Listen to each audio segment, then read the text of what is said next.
So now, there's your beautiful pizza crust.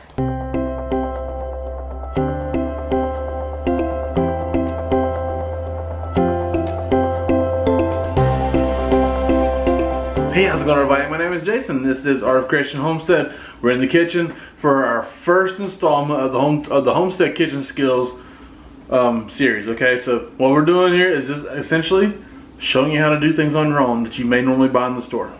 Okay, things that'll just help you be more food independent, be able to do things on your own. You can be able to do them healthier because of that. It ain't gotta be completely organic and everything, all this other stuff. It's just real food. Show you how to cook real food with real food. All right, and so Angela K's over here. She's got her flour out and things of that nature she needs, and she's gonna take it from here. All right. So the first thing I'm going to teach you in this is how to make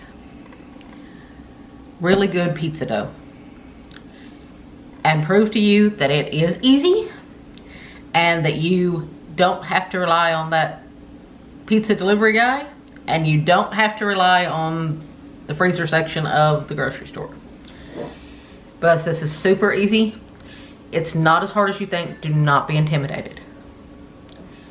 What we have in this bowl, and in the cup, is we have a total of 2.5 cups of bread flour. You can use all-purpose flour if you don't have bread flour. But here's going to be the difference. The reason I'm using bread flour is you get a little more of a chewy, more of a toothy crust, and you will get a little bit more of a crisp to your crust, to the outside edges of your crust with bread flour, because it's a higher gluten content. It's higher protein, higher gluten in the flour. If you use all-purpose flour, you will end up with a softer crust. So if that's what you like, if you like a softer crust, go ahead and go for the all-purpose flour. But you want to put 2 cups in your bowl. You want to reserve a 1/2 cup, because if you listen to it, your dough's going to talk to you. To this 2 cups of flour, we have 1 teaspoon of salt, and we have 1.5 teaspoons of sugar. If you don't use sugar, you can use honey in this, but you need a sweetener, because that's what your yeast is going to feed on to wake up, because your yeast is asleep right now. Now, I told you in our pantry video, if you watched that, I told you that I buy yeast in bulk. Well, I buy SAF brand, S-A-F. And I buy usually 2 bricks they're bricks about like this on Amazon. And you get 2 of those for about, it's anywhere from $13 to $15 depending on the day, basically. It's a lot of yeast though. It's a lot of yeast. And then I keep it in the freezer. In a jar. Do not think for 1 second, oh, I can't buy yeast in a bulk like that. I'm not gonna use that much. The thing about yeast is that date on it, that expiration date on it, is only if you keep it at room temperature. When you put it in the freezer, your yeast goes to sleep, because for those of you who don't know, yeast is a living organism. So when you put it in the freezer, it goes to sleep. And it will basically stay good indefinitely in the freezer. But you have to keep it in the freezer. Once you start using it, you can't just take it out and put it in the refrigerator or in the pantry. You have to keep it frozen once you freeze it. So now, because I'm using SAF, which is an instant yeast, you don't have to proof it, which makes this much easier. So you want 2.5 teaspoons of yeast. And you want to return this to the freezer immediately so that it doesn't have time to wake up. Now we are going to take a whisk and whisk all these together to make sure that they're all mixed together. I know you've probably heard people say, don't let the salt touch your yeast. It will stop it from rising. It will stop it from coming to life. With SAF, it really doesn't matter, because like I said, it's an instant yeast. Instant yeast isn't as picky. Okay, to this mixture, we are going to add 2 tablespoons of extra virgin olive oil. If you do not have extra virgin olive oil, just use any oil that you do have. I use the extra virgin olive oil for the flavor. And to this, we are going to add 3/4 of a cup of warm water. This water is about between 110 and 115. I usually err on the side of a little warmer because of the fact that my yeast is frozen. But basically, I've done this so many times that I don't have to temp it. But you either want to temp it with a thermometer, or this is how you know. Just stick your finger in it, and it's gonna feel like a nice baby's bathwater. If you would put your baby in this, then it's good for your yeast. So now, you wanna pour that whole 3/4 cup in.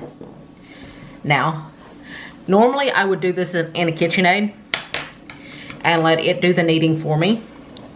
But since I know that not everybody has a KitchenAid, and just to show you just how easy this is, I'm gonna do this all by hand.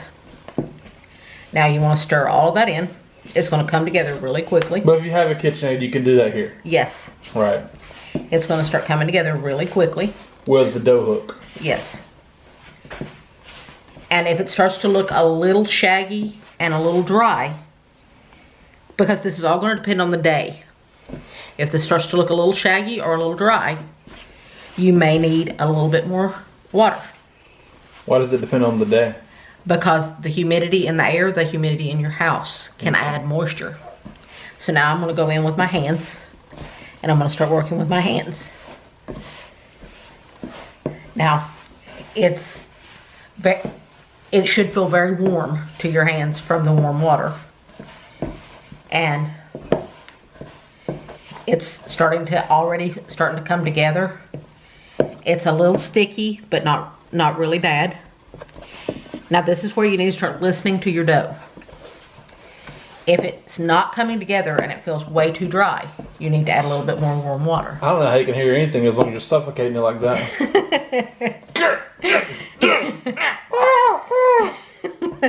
So, to see if this other half cup of flour, to see if you need that, you wanna keep moving it and see if it cleans the bowl.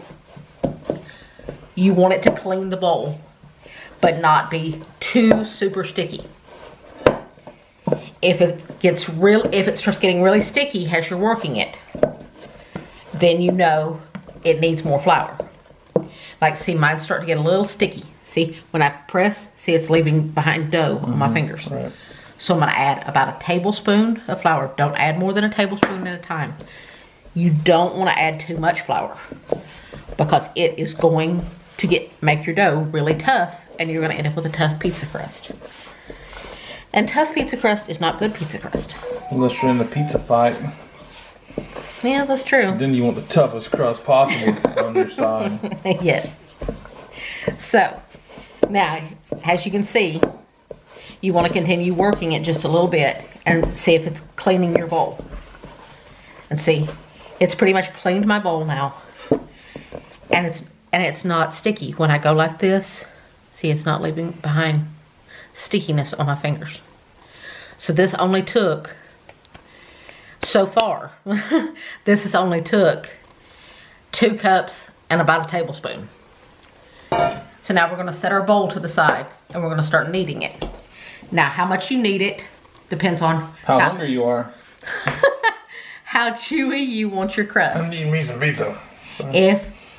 If you want your crust really chewy, you're gonna wanna knead it for about 5 minutes. Because the more you knead it, the more you work the gluten. And the more the gluten is worked, the more stretchy your dough is gonna get, and the more chewy your crust is gonna be. If you want your crust more on the softer side, just knead it for about 1 minute to 2 minutes. But I will tell you this. You've seen so many people, this is how you knead, by the way. Flatten it out, fold over, push, turn, fold over, push. And you keep doing that. It's actually very therapeutic. Or as Barney Fife says, therapeutic. Now, if your husband's been smarting off to you the whole time, it's very therapeutic. Now, you have probably seen a lot of people before they start kneading their dough, when they're making bread or whatever. You've probably seen a lot of people throw flour on their surface to knead their dough in. You really don't want to do that, because this dough is going to take up all that flour. It's going to suck up all that flour, and you're going to end up with tough dough because it's going to take too much flour. Because it just told you it had enough. But it's going to keep taking more if you keep putting it out. I didn't hear it. So if it starts to feel a little sticky, don't reach for the flour. Put a little bit of oil on your surface. Just put a light sheen of oil on your surface. And it won't stick, but it won't take too much flour. So now I'm going to keep kneading this, and I will show you what it looks like when it's ready to go, because you're going to knead it depending on how chewy you like your crust. You are going to knead it until it makes a nice smooth dough ball, and I'll show you what that looks like. Okay, now you've got a nice dough here. Now I'll show you how you know if it's a nice dough. Now you want to pull in and squish his face up. Yep. Like you're squishing his face up. Turn and pat. And see. Now roll it around.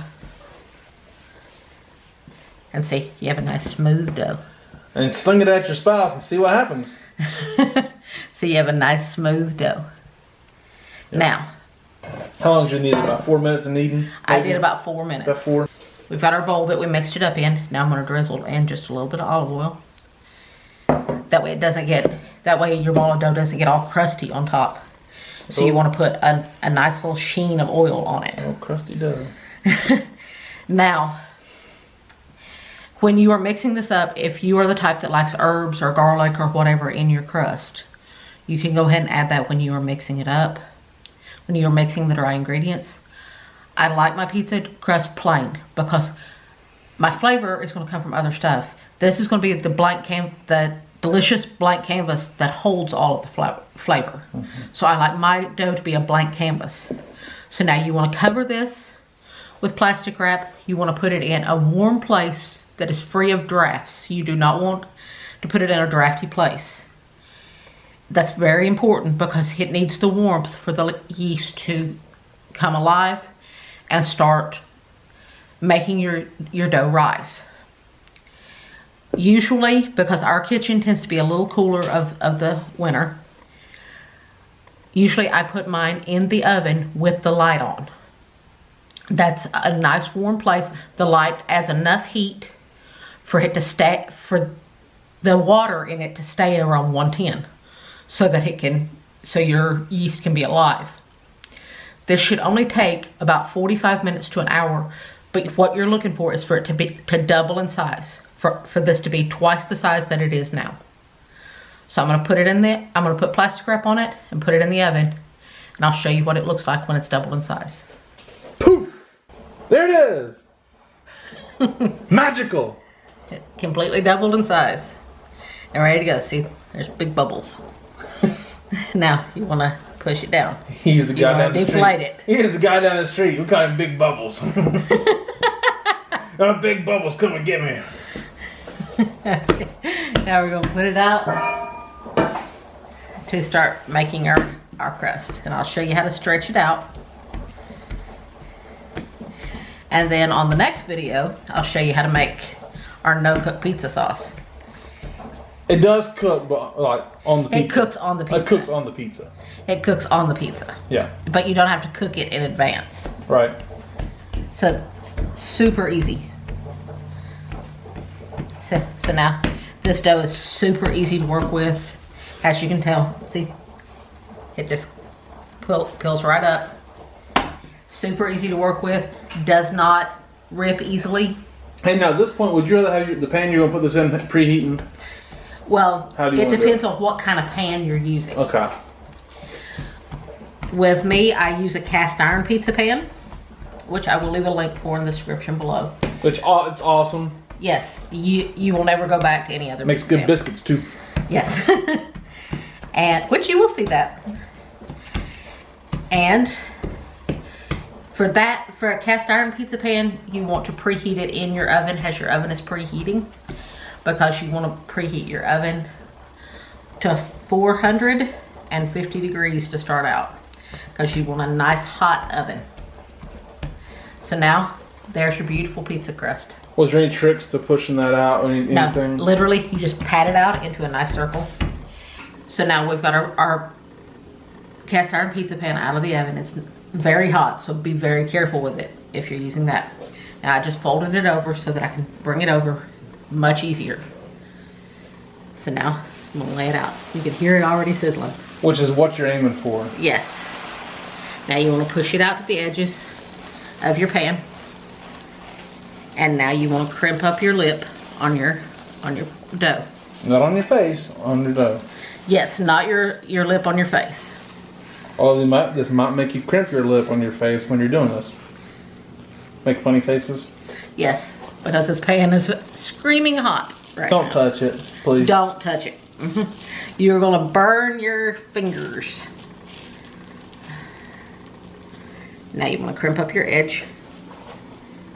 And see, now you have a beautiful pizza crust. And didn't I tell you it was easy? Yep, very nice. So now, on the next video, I will show you how to make the no-cook pizza sauce and how to finish up this pizza.